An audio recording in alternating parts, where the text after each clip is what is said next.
Are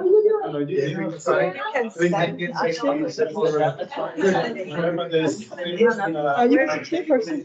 Yeah. And there is one. Okay,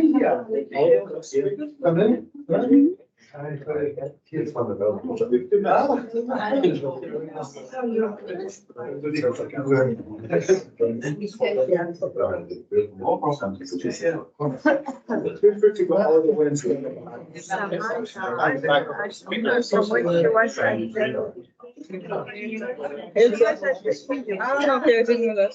Hi. We know each other from the EU. You are the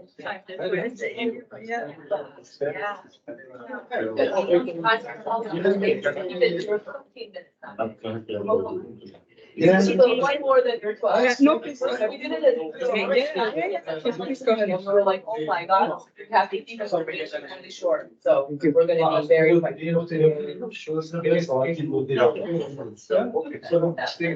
Under the table. Yeah. And we'll be timing.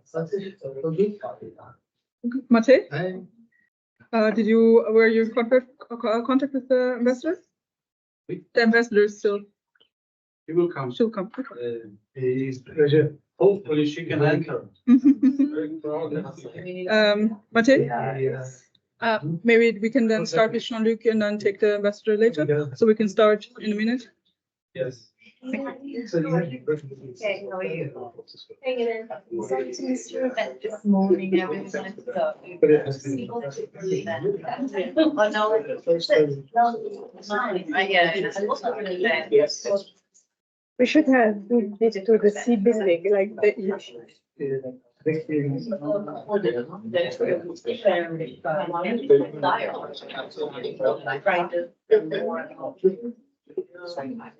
Great. We work also with academia, so it's very important to have contact, because even if you are the society unit, Good, how are you? Yeah.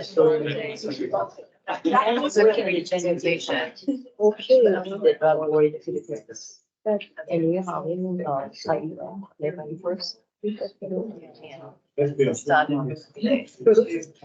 Thank you, Mirella. No, that's good. There was somebody else. There are no extra. I would give, I need to share the presentations. Yeah, of course. Then you just text Able, because time currently, they're joining now. If people want to come here, I'm not sure they like to say that there's a presentation. Yeah. Then it can be final presentation. Maybe we should make some chairs from another room. Can we make chairs from another room? There's no space for the chair.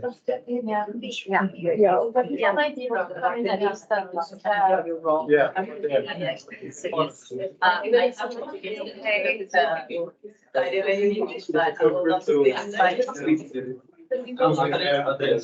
Leslie, this is being recorded, right?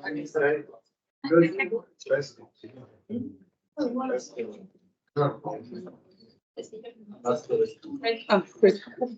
Yeah. I'm just give me a hard take.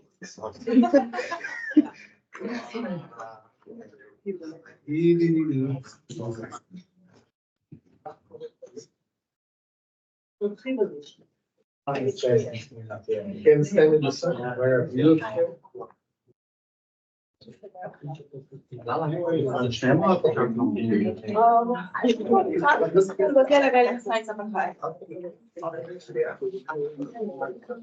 Really? Really? Would you give Able a call? We start with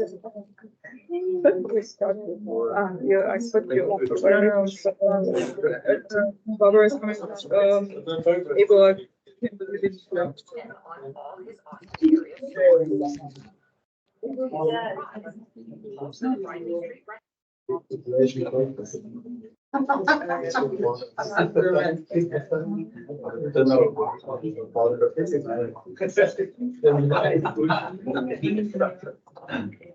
But we can start now.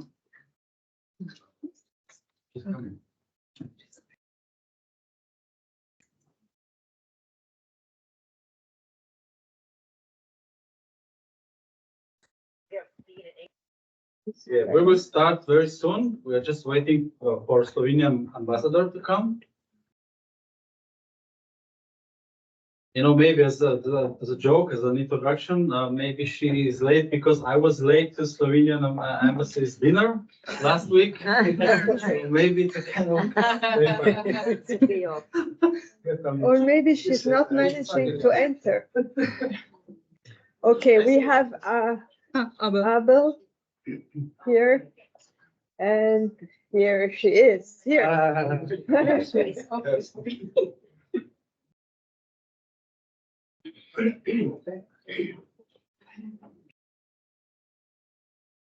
the first, no? The first and the last. I'm so sorry, but I was chairing the committee of the whole. You have to attend that. That's magnificent. So, Okay, so yeah, boarding is completed, so we can start with our flight. As you already know that we are now the side event, which we are using also to present our Global Civil Society report for the midterm review, which was a joint project, a joint activity with the New York NGO Committee on Drugs. And you can download it from the Vienna NGO website. And if you want to get a print copy, we still have some copies. You can get also printed copy. And not to spend so much time for introductions, so I would like to give the floor for opening remarks to Her Excellency Ms. Barbara Žvokel, Ambassador of Slovenia to the UN Vienna. So I thank you very much, Matej. I thank you very much, and I do apologize one more time for this slight delay. I would also like to welcome you in this side event organized by the Vienna NGO Committee on Drugs and supported by, among others, my country, Slovenia, which puts forward the perspective of civil society on the issue of drugs while taking us to the future. And future is what I always prefer to talk about. I could share the second roundtable on the way forward to 2029 last week, and we heard a lot of good proposals from the sides of governments as well as from the sides of civil society and intergovernmental organizations to improve cooperation, coordination, and complementarity on different levels, be it national, regional, international, among agencies like law enforcement, education, health, among international agencies, and also among various stakeholders. You know, this expression is very much present with us here these last 2 weeks, well, last week and this week. Various stakeholders like academia, industry, youth, science, and NGOs. So there was a recognition of the important role of civil society organizations that they have and will continue to have. And I thank you in this place for your very good contributions. There were other proposals, but one mentioned more and more frequently when thinking about the future strategy is prevention, and especially early prevention. And this is where Slovenia is very strong, because in 2022, we have tabled our resolution and tried to shift the focus to an age group that has been neglected in terms of intervention, despite the availability of science and the value of its application, the children. Many challenges remain. Serious investment in prevention in line with science, systematically and at scale, could secure a much better return on investment of our efforts. This is where the role of the civil society comes to light. Civil society's inputs inject diverse perspective into the review process, amplifying the voices of marginalized communities, youth, vulnerable populations disproportionately affected by drug-related issues. By incorporating grassroots experiences and expertise, policymakers gain insights into the new and socioeconomic factors influencing drug use patterns and prevention efforts thus fostering more inclusive and holistic approaches. Before I conclude, because I'm already there, I would love to mention one initiative that demands from us to act now, but for the sake of the future. It's the UNODC CHAMPS initiative that aims to build resilience in children. We know that politicians need immediate results. This one is not immediate. It's a long-term investment, but definitely worth making. Let me completely conclude by urging you to push us, your governments, international organizations, to talk about the ways that we all can come together and build a safety net for children, for their families and for communities. I firmly believe that if we are going to do it together, we can do it. And if we are going to give them, if we are not going to give up on them, they are not going to give up on themselves. I thank you for your support.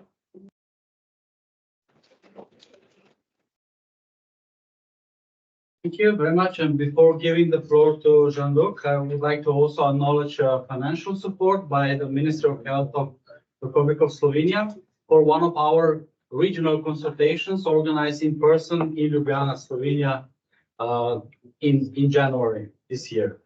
And also to acknowledge financial support by Portugal. Because of Portuguese funding, we were able to organize also in-person regional consultations in Africa with African civil society organizations. With plenty of other supporters as well, but to save some time, we are not able to list everybody, because I would spend maybe 5 or 10 minutes just listing all our supporting organizations and member states. So Jean-Luc, please, the floor is yours.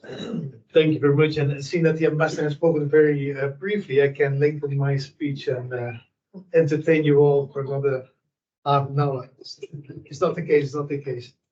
Now, thank you, first of all, for inviting us here today. It's very nice to see, that this room is too small. We took a small room to make sure that you understood that this room is too small, but we never thought it would be this small. It really shows the enthusiasm and the energy. So thank you very much for all being here.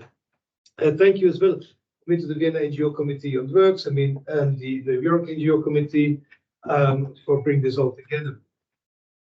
I would like, first and foremost, to congratulate civil society with this broad consultations held over 2023 and with the consolidated global report. It's a real work of persistence and endurance, no doubt, giving a voice to those with limited resources at their disposal and who therefore find it normally very difficult to participate in meetings such as these here within the Commission on Narcotic Drugs.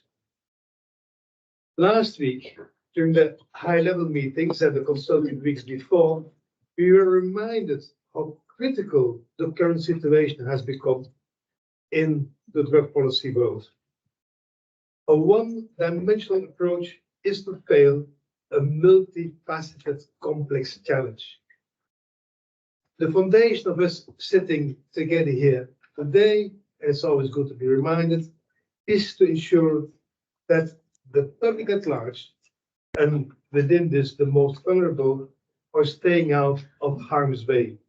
Public health stands front and center in our discussions. It is thus rather disheartening when data tell us that fewer than 20% of people with drug use disorders are in treatment, and access remains highly unequal, especially for women. It is dispiriting that those in medical need of controlled medicines are denied these, especially in low and middle income countries where some 80% of the world's population lives. It's equally shocking, and this is a less known fact from our World Drug Report series, that those who are socioeconomic in a better position initiate a new drug fashion, while those socioeconomic vulnerable end up with the dependencies. And this as much at the individual, national, and continental levels in Africa today. On the positive side, what is truly heartening, and I have witnessed it myself personally during my overseas assignments, is the hundreds of small and big civil society organizations who on a daily basis are building up resilience against potential harms and or are tireless providing life-saving services to those trapped in problem drug use, aiming to reinsert them back in society. The consultation and the ensuing Global Civil Society report has given them a voice. And in the context of today's meeting, allow me to refer to two of these recommendations, acknowledging that all of them are worth a read. The first one is the need for capacity building for individuals and institutions. I mentioned that many, if not most institutions I admired, have chronic shortage of funding. Strengthening their capacity is essential in effectively responding to drug-related challenges.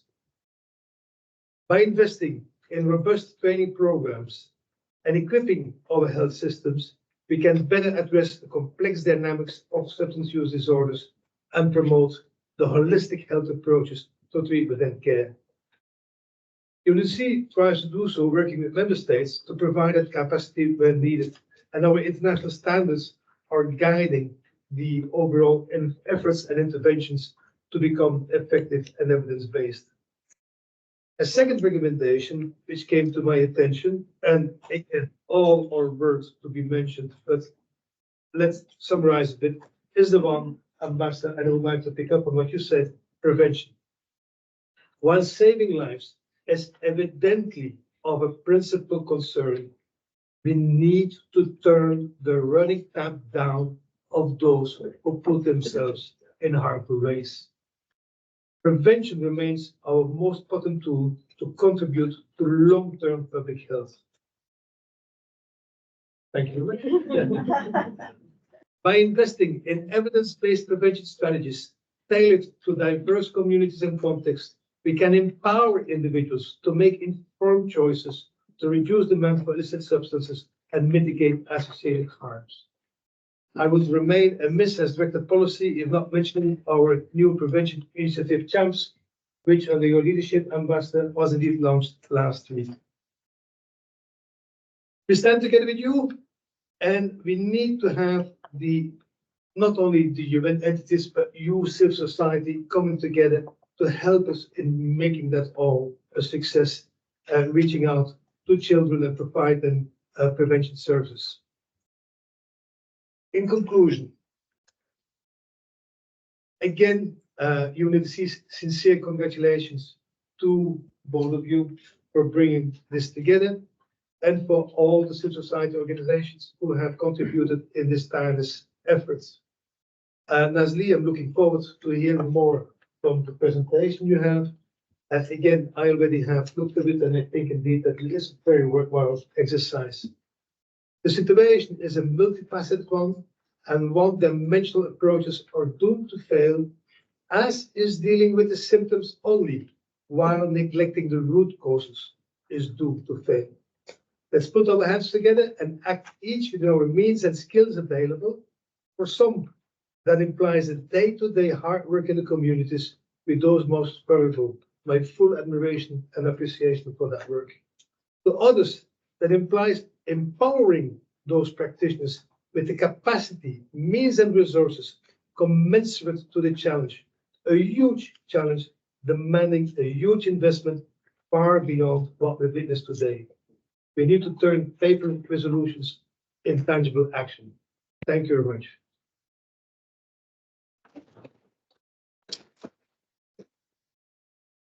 Thank you very much, Bob, for excellent opening remarks. It's a good start of a presentation of our report. And thanks for your support also to Vienna NGO committee and to civil society engagement at the highest possible level at UN. And to save time, of course, we have the keynote presentation of our report, our key findings and conclusions. So my colleagues Nazli Mahmoudi, chair of New York NGO Committee on Drugs, and Gana Doba, deputy chair of Vienna NGO Committee on Drugs, will present shortly our report. So the floor is yours. Thank you, Mate. Wonderful. So thanks so much to all of you for being here. Good afternoon. Glad to see everyone out here in full force. As mentioned, we will be giving an overview of the Global Civil Society report. So next slide, please, Sarah. Thank you. So last year, we entered a joint agreement between the Vienna and New York NGO committees on drugs to work together to ensure the broadest and most inclusive civil society engagement in the 2024 midterm review. Since the announcement, we held extensive consultations with civil society organizations around the world to gather input on their perceptions about the progress made and the challenges remaining on the challenges within the 2019 ministerial declaration. Specifically, we had a global online survey, which resulted from inputs from civil society from all over the world. And we also hosted 4 regional consultations, specifically in Africa, Asia Pacific, Europe, and Americas regions. All of these inputs, as well as the civil society statements that have been made at thematic discussions from 2019 to 2023, were brought together in this consolidated global civil society report, which was published by both of our committees as a contribution to the midterm review. Although we certainly believe that it is relevant beyond the midterm review as we look forward to the next 5 years and beyond. Next slide, please. Oh, if you could go back, just one thing I'll say, if folks want to take a picture of the QR code, in case you haven't seen the report, it might be a useful opportunity for you, but I believe there's also some flyers around for that purpose. Thank you. I need to say that 173 organizations responded to our survey, and majority of them were small organizations operation on national and local level.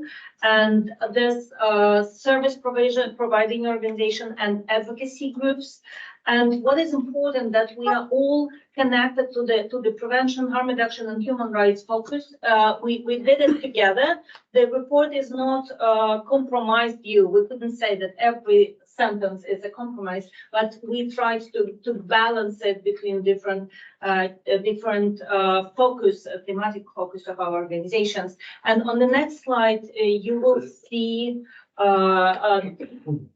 multitasking, Sarah.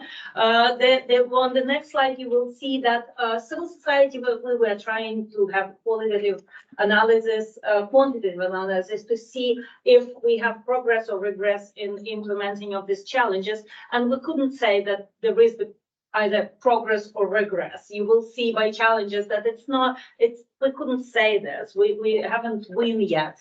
But what we see definitely that NGO are involved in implementing of a lot of challenges connected with the preventing overdose deaths, the health and new markets and new psychiatric substances responding to HIV. So a lot of areas, but there are none of the challenges by civil society, and that's the most amazing.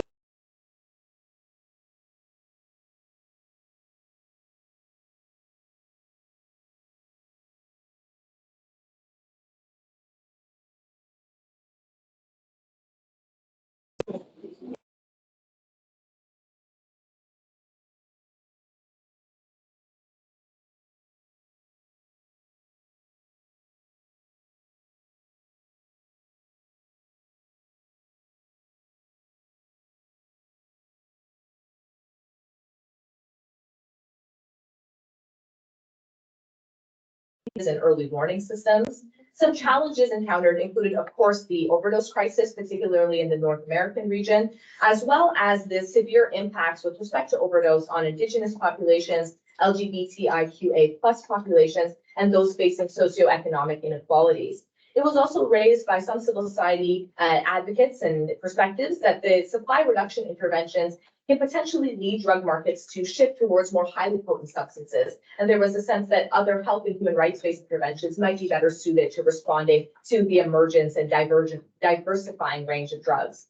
In addition, safe supply initiatives, in case folks aren't familiar, that is the provision of pharmaceutical-grade alternatives to the unregulated drug supply, particularly for those at highest risk of overdose. That was also raised by some civil society as a potential response, as was legal regulation being linked back to the Office of the High Commissioner on Human Rights' recent report, which called for this to be considered.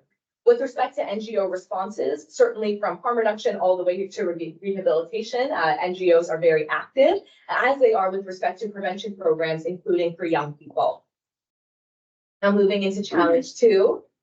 This is about the record levels of drug abuse, illicit cultivation, production, and trafficking. Thank you. With this, some progress made. One topic was about cannabis cultivation and legal regulation. Some saw that as progress. With respect to challenges encountered, certainly funding constraints. You'll see that come up across the wide variety of challenges as a challenge that NGOs encounter in addressing the specific challenge.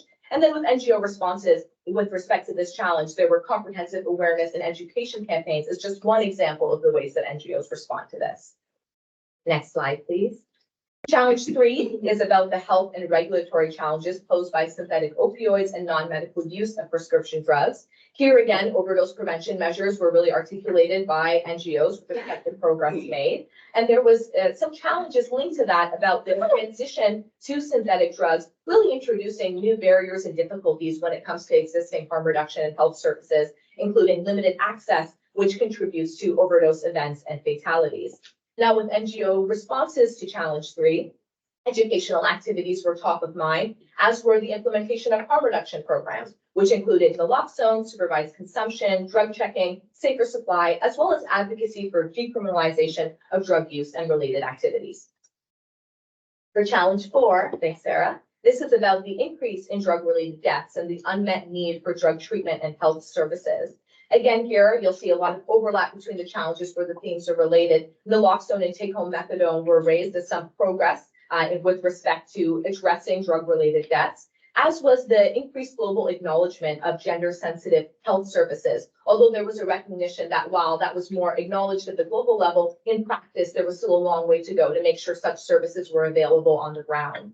Challenges encountered included human rights abuses, which we'll touch on in the related challenge as well. And NGO responses, again, providing those evidence-based health services from prevention all the way to recovery and advocacy, which of course civil society is well involved in. With respect to challenge 5, thanks, Sarah, this is the high transmission of HIV, HCV, and other bloodborne diseases associated with drug use. Here, one particular example of progress made was with respect to successful PrEP programs that are available for men who have sex with men, as well as people who use drugs. And challenges encountered, again, you'll see here funding, particularly for community-led initiatives, as well as here we saw a challenge raised about criminalization, racism, and discrimination against Indigenous, Black, and Brown people, leading to reduced accessibility to health and social services as well. If we can go to challenge 6, thank you very much. This one is, of course, about adverse health consequences associated with new psychoactive substances, or NPS. Here we saw early warning system, particularly an example in Europe, raised as a successful example of progress that had been made. And with respect to NGO responses, there was an increase in evidence-based prevention curricula and training programs, as well as harm reduction services, including those that are led by peers and peer support mechanisms to minimize health risks for people who use drugs. Yeah, for the challenge 7, which is about low availability of internationally controlled substances for medical and scientific purposes, we saw, yeah, it's 7. Thank you. We saw that there are a lot of progress in facilitating access to cannabis-based medicine and even in the piloting psychedelic substances for various illnesses in different trials. And as for the challenges we see all of us, it's low availability to opioids for pain management, for palliative care, and for dependency treatment. And it's very much dependent on the high-income or low-income countries. And that's worry us as a civil society very much. And the reason for it could be cultural biases and opioid phobia and lack of substances available and lack of regulations in the countries, which is important that in access to opioid agonist treatment, other medication and medication for palliative care, the humanitarian crises, violence and repressions and hostility and wars it affects this availability and accessibility very much. But what we see in the report, and you will see Lebanon example and Ukrainian examples, and from other countries together, civil society and governmental institutions are very flexible in addressing this and introducing innovations, introducing the cooperation in response to this.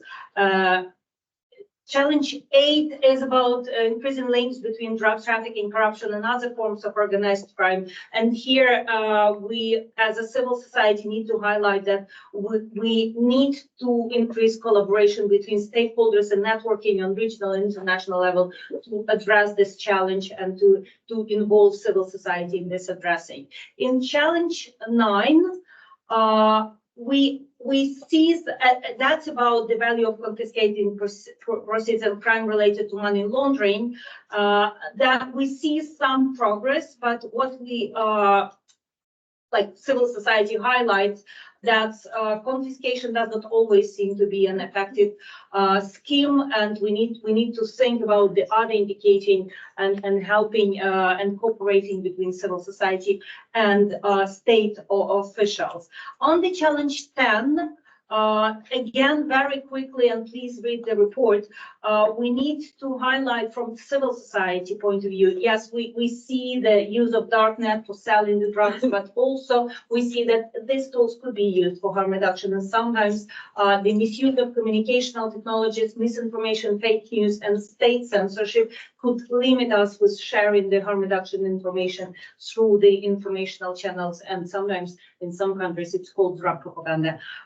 So for us, it is important that NGO is working on evidence-based drug prevention and harm reduction campaigns to help all of us to use the technologies properly and to get the life-saving information.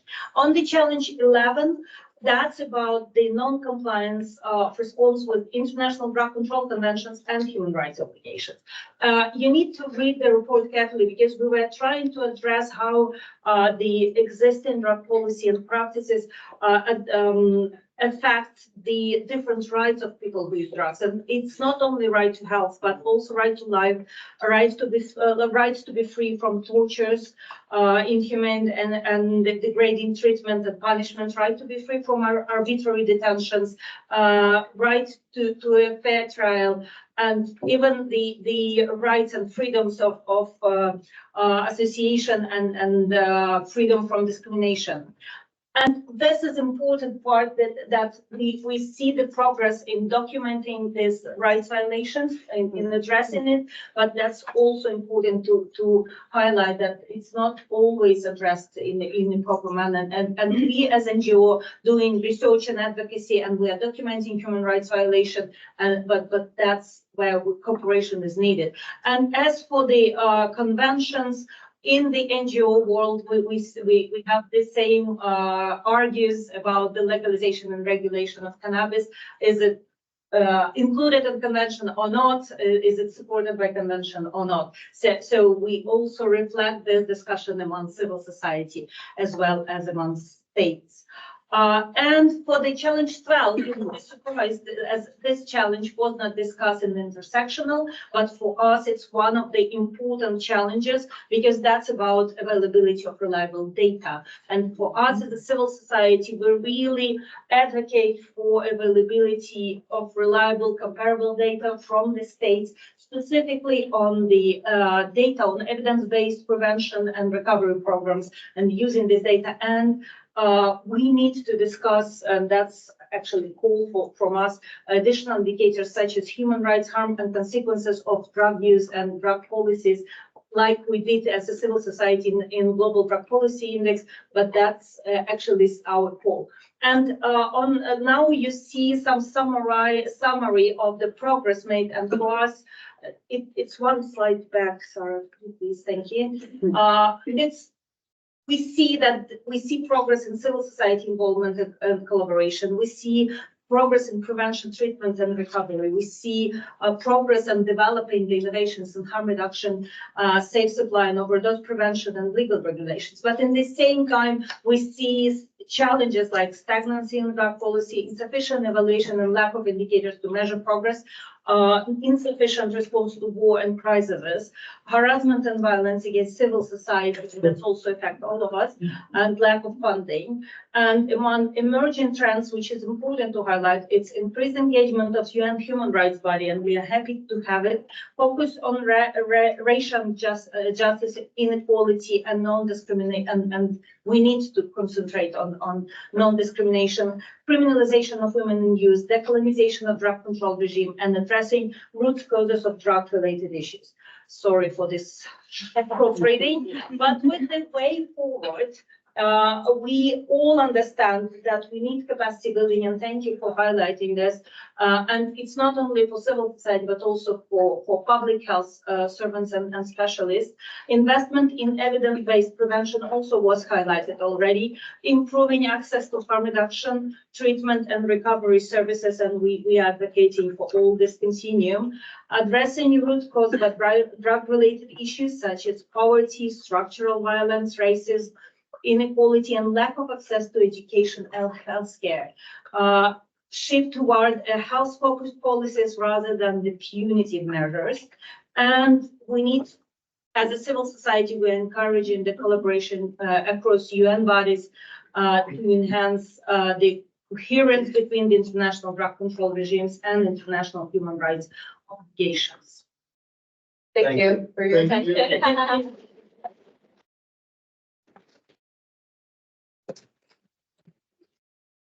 It was a little bit longer presentation.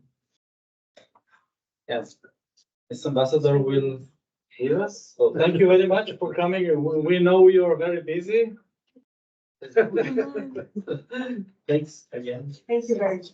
Yeah, and now it was a little bit longer presentation, but I think it was worth it. So a lot of challenges, 12. And the way forward, conclusions and so on, but I think it was worth it to go through as much in detail as possible. But surely you are more than welcome to read the report as a whole and get out of it all the valuable information you would need and use for your work in the future. So we have also invited several representatives of civil society organizations who are actively involved in the consultation process in different regions. So we will start with Africa. Rogers Cassili. So please, Africa, take the floor. Thank you so much, our chair, Patrick. I'll be very brief, but also thank you, Jim, for it, and also extend our thanks to the ambassador.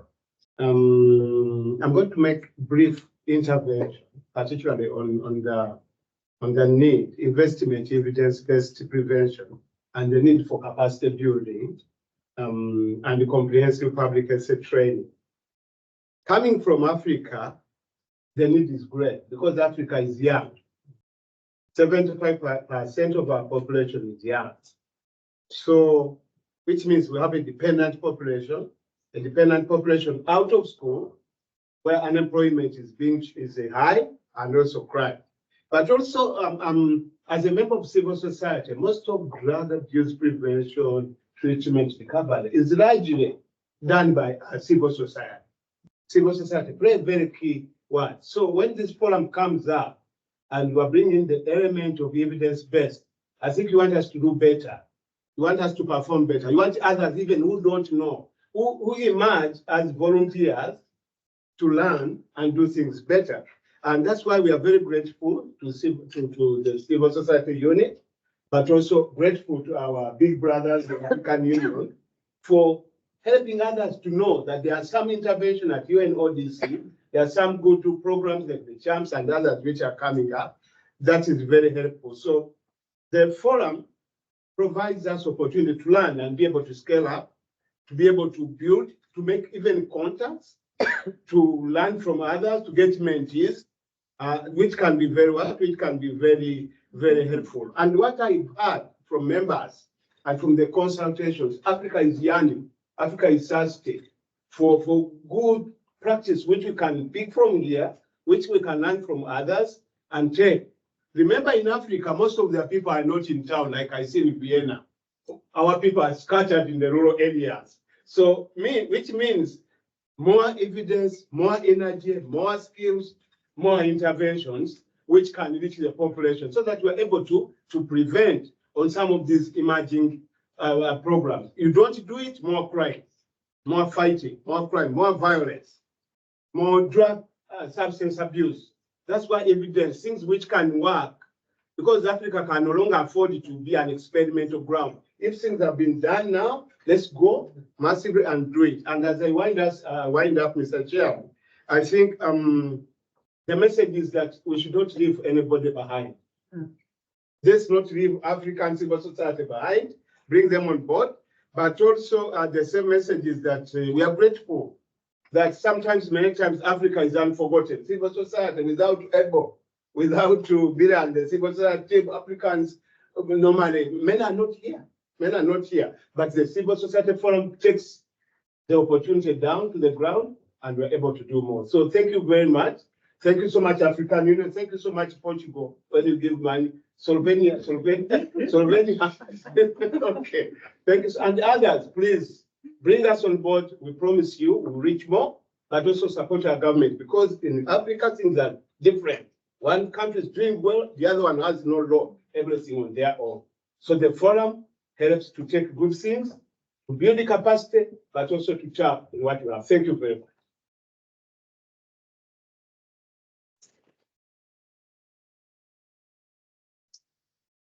Thank you. And we will proceed with the representative of Asia Pacific Working Group, which is one of the most active working groups within the Vienna NGOC. So, Mr. Iqbal Masood, the floor is yours. Thank you. I'm going to read out our collective efforts. Estimated colleagues and partners, I am addressing you today as a representative of Vienna NGO Committee's Asia Pacific Working Group. As a collective and diverse non-government organization from the Asia Pacific region, we come together to address critical concerns that affects our communities deeply, the complex challenges related to drug policies. Our collaboration represent a spectrum and respective. Yet we are united in our commitment to empower communities and drive positive changes in drug policy and practice. We encourage you to read the Asia Pacific Common Position on Drugs available on the Vienna NGO Committee website, which seeks to incorporate the perspective of the guide the work of a wide range of organizations, agencies, and across the Asia Pacific region. The Asia Pacific region, with its rich cultural diversity and dynamic society, is at a crucial crossroad. We face challenges including the escalation of the drug-related health crisis, the spread of the HIV, HCV, and other bloodborne diseases through drug use practice, and the pressing the allied practice in the policies under the International Drug Control Conventions with human rights commitment and efforts to achieve the Sustainable Development Goals.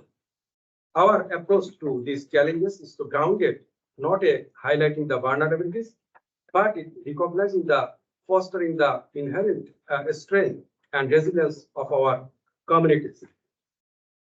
In addressing the issues of the drug-related health concern, we acknowledge the steps taken towards the closure and the compulsory detention centers for the people who use drugs, aligning with the UNODC and WHO recommendation. Yet, the path ahead requires to confront the substantial gap, funding an essential treatment, harm reduction, prevention effort. We advocate for a paradigm shift towards the investing the evidence-based prevention, treatment, and harm reduction, moving beyond the pragmatic and law enforcement centric approach. By fostering public awareness, education, and comprehensive care program, we aim to empower individuals, particularly focusing on the enabling women and children to access the support and resources they needed. Moreover, we emphasize the importance to integrating the mental health harm reduction strategies into our efforts and recognizing the diverse needs of our communities. Our fight against the high transmission rate of the HIV, HCV, and other bloodborne disease calls for the improved and inclusive strategies. We champion decentralized, community-led approaches and gender-specific services that have demonstrated success in reaching those most affected. Yet we acknowledge the barriers that remain, including the challenges posed by the criminalization, literacy, and access to the service amidst a funding constraint. We stand framed in belief the harm reduction, community-led program, and evidence-based prevention and comprehensive care are the key empowering our community to overcome these challenges. Furthermore, we accurately award the discrepancies between the current drug policies and the obligation to set forth the International Drug Control Convention and human rights standards. Our collective voice underscores the necessity of the policy reform the transit punitive measures, advocating for the health and community-focused approaches. Through education and elimination of the punitive practice, we can address the underlying issues, ensuring that our policies are inclusive and respectful of human dignity. In lighting with these challenges, we propose several key recommendations for policy consideration. First, enhanced funding and resource allocation. We urge for the increased investment in evidence-based prevention, harm reduction, voluntary treatment, and recovery, advocating for balanced approach that prioritize health and well-being over enforcement. Second, support for the community-led gender-specific initiatives. By amplifying the impact of the community-led gender-specific program, we can ensure that investment are the truly inclusive and effective.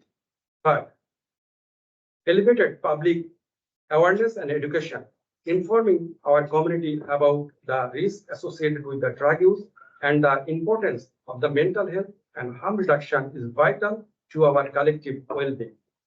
Fourth, legal and human rights reform. We advocate for the alignment of the policies with the health and human rights standards to foster a more compassionate and effective response to drug-related challenges. Fifth, international collaboration and sharing best practices. By sharing our experiences and success, we can learn from each other and adopt the most effective strategies to address the challenges we face. In conclusion, as a diverse collective of the NGO from the Asia Pacific region, we are committed to empowering our communities through informed, compassionate, and the inclusive approaches to drug policy and practice. Together, we can force our path towards the healthier, more resilient community. Thank you for giving me the opportunities to read out the statement from our Asia Pacific region. And thank you all NGOs to contribute to make this statement. Thank you so much.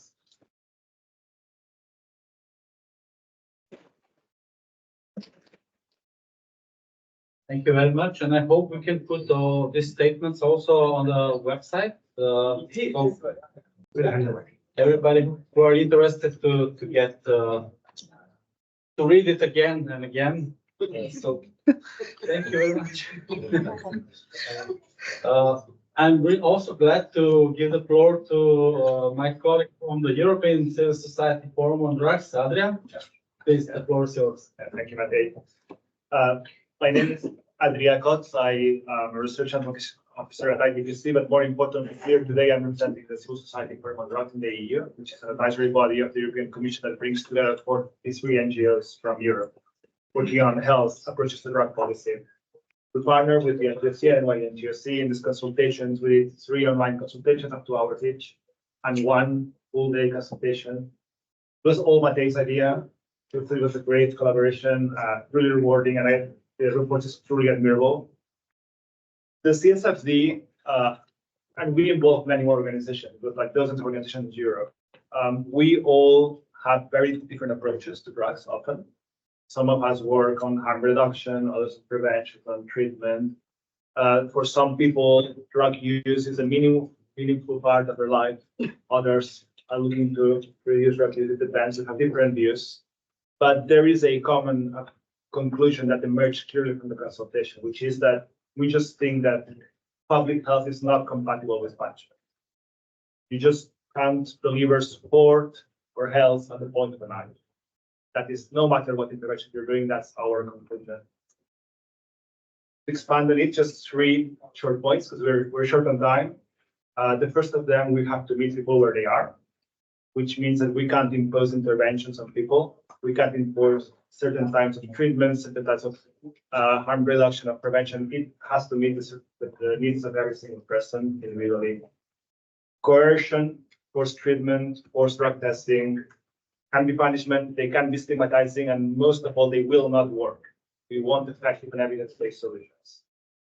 Secondly, punishment will always target those who are most marginalized, people who are discriminated against in terms of their race, their ethnicity, people who do not meet societal expectations, people who are using drugs in spaces where they are not supposed to. Sometimes it's women, it's children, etc. So, and these are precisely people that we want to support. So punishment is going to harm those that we really want to reach out. And thirdly, of course, we have to support people with a broad range of interventions. That will include, of course, prevention, treatment, harm reduction, recovery for all people in all ages and all situations. And this should go, of course, it includes health service, but also it also goes beyond health. You know, people will need housing, they will need food. That's a person-centered approach has to go beyond the medicalized sense of interventions.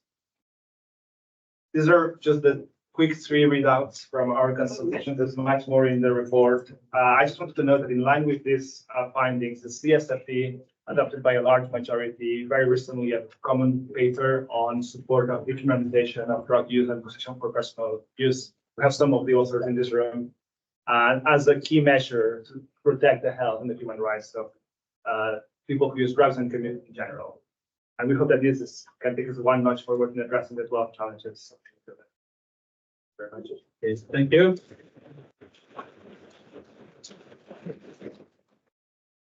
I'm also happy to give the floor to our colleague from South America, representative of American Coalition on Drug Policies, Carolina Ahumada. Please, the floor is yours. Thank you so much, Matej, and esteemed panelists and audience. I am honored to be here with all of you. I want to thank the Vienna NGOC and the New York NGOC for trusting Intercambios to help organize these consultations, and to all the NGOs which participated in the middle of the summer holidays for some of us. I will address progress achieved, the challenges encountered, and the strategies for advancing a more just and equitable approach to drug policy making in the Americas. As Gana mentioned, the findings from the online survey and regional consultations address the topics of non-compliance of drug policies with the International Drug Control Conventions and non-compliance of drug policies with human rights obligations, either jointly or separately. This reveals a mixed landscape, while some respondents, particularly from the Africa and Asia Pacific region, were a little bit more optimistic. Others, including Europe and the Americas, expressed concerns about regressions.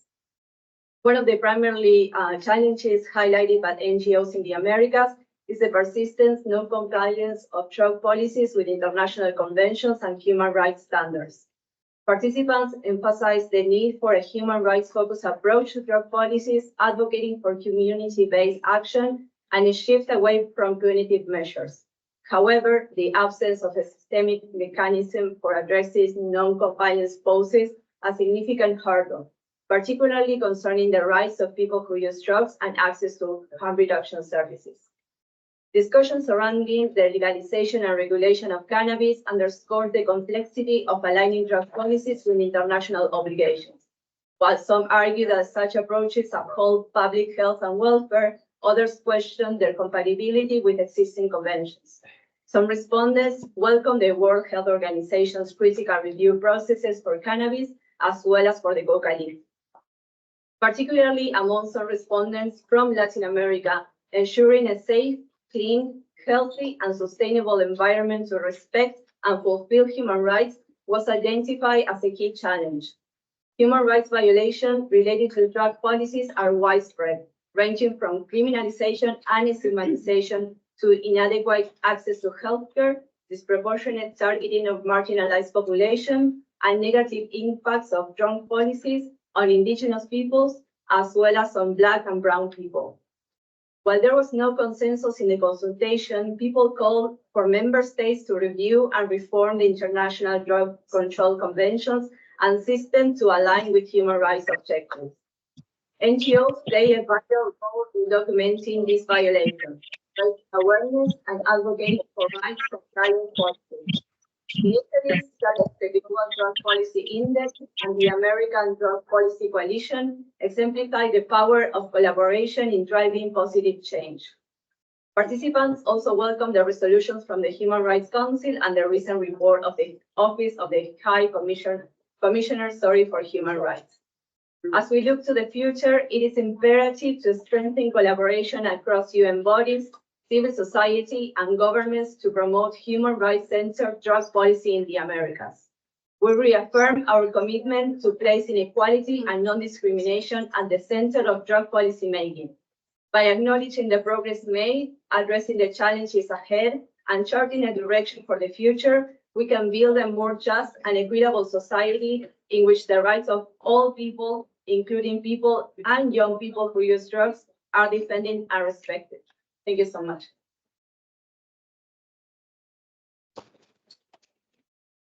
Thank you very much. We are obviously running out of time. There will be another side event in the same room, but as we started 5 minutes later, we will take these 5 minutes. But, and then I would like to ask you to, after the side event, to make this place empty as soon as possible so the other group can prepare for the next side event. I'm also happy to introduce and give the floor to Judy Chang from the International Network of People Who Use Drugs. So Judy, please. Thank you, and thank you to the Vienna NGO Committee and your NGO Committee for inviting me to speak. So I'm from the International Network of People Who Use Drugs. You know, our reason for existence as Input is because we believe that people whose lives are most directly impacted should be involved in that relevant policymaking process. And that includes from design, implementation, monitoring, and evaluation. But as it stands, we know that too often drug policies are crafted without the direct involvement of people with lived and living experience of drug use. And I think we need to call it out for what it is that this happens because of stigma and discrimination, where we're deemed as unfit, irrational actors. But I think it's important that we don't continue to accept this as a status quo. Because it's really not possible to understand the full range of impacts of current or proposed policies without meaningfully consulting people who use drugs. For instance, you know, when we did community-led research on drug policies, we found that some decriminalization models did not go far enough, in that the threshold amount was too low, and it did not prevent exposure to violence for, you know, people on the ground. Similarly, use of fines in some decriminalization models are counterproductive as they only serve to punish poor. Additionally, you know, you also need people with living experience to understand what we know is a very volatile drug market, where patterns of use and consumption are changing all the time. We understand the need to center the voices and experiences of those with lived and living experience in pretty much all other policymaking sectors, besides that of drugs. Equally, there is no movement that doesn't have people most directly impacted at the forefront. You know, I really hope we get to a point where it is seen as equally unacceptable to have non-drug using peers representing people who use drugs as it is to have only cisgender men making decisions on behalf of women, or for white people speaking on behalf of Black, Indigenous, and people of color, and so on. Representation should not be tokenistic, nor involve cherry picking of individuals. network representatives need to be the first port of call. And there is an existing drug user rights movement, and it is growing. Of course, barriers to meaningful involvement exist. The two primary ones being funding. And this is important because informed consensus amongst communities, it doesn't just spring up overnight, but it really takes sustained community mobilization work. And criminalization, of course, because it restricts and constrains people's choices and ability to come out. So I know we're running out of time, and I just want to finish with a quote from the Executive Director of UNAIDS that she made on World AIDS Day, and the theme last year was Let Communities Lead. So communities across the world have shown that they are ready, willing, and able to lead the way. But they need the barriers obstructing their work to be pulled down, and they need to be properly resourced. Too often, communities are treated by decision makers as problems to be managed instead of being recognized and supported as leaders. Communities are not in the way, they light the way.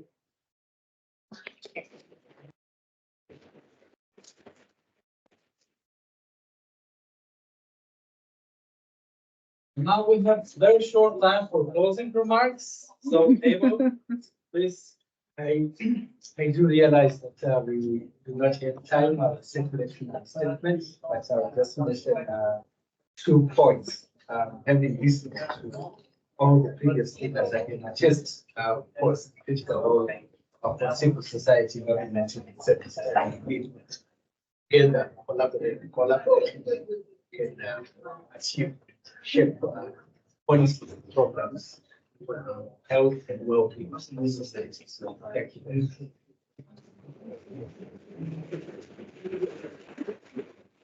You can also publish your statement on the website, so it's good.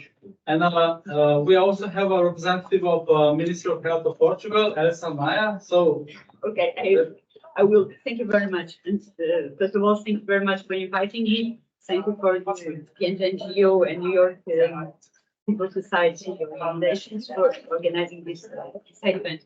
I'll be quite brief. In fact, what I wanted to say is that, of course, ensuring balance and meaningful civil society participation in all the formulation, implementation, and also evaluation of global drug policy is a long-standing priority for Portugal. Has always been. So that's why we're so keen on participating and contributing in this exercise.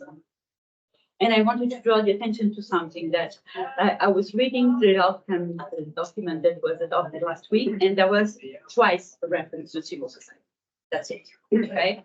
During the very lengthy and controversial and challenging negotiations that we had, we recurrently regretted that the voice of civil society was not heard. Why? Because most of the discussions that we were having were heavily political, strong, important, but of course, sometimes they were lacking the knowledge of the ground. Okay, most of the discussions that we were of course calling for the evidence-based policies, but we were not linking it to what is happening in the world, what is happening in our country. So that's one of the reasons why we are really so happy with the report that you presented, and why we consider that it's a very good report that should be used in years to come, and especially ahead of the future challenges in 2029. So thank you very much. Thank you very much for coming. We have 30 seconds to leave the room. So see you in the halls of Vienna International Center, where we can discuss later on in the hall. Thank you.